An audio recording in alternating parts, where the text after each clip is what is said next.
যে আমরা সকলে খেলা দেখব, তোমরা সুন্দর খেলা খেলবে।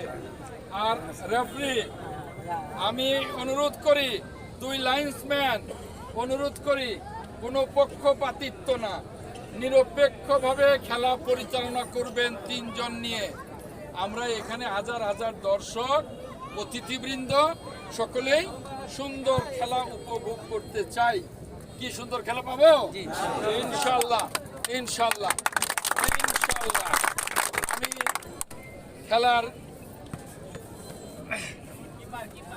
সকলের পক্ষ থেকে এখানে উদ্বোধক শাহজাহান সাজু, এখানে বিএনপির সাবেক সভাপতি খুরশেদ মাস্টার, বিএনপির ভারপ্রাপ্ত সভাপতি নাজিম মাস্টার সহ বিএনপির সেক্রেটারি বাসেদ মাস্টার সহ সকল নেতৃবৃন্দের পক্ষ থেকে আমি আজকে খেলা উদ্বোধন ঘোষণা করছি।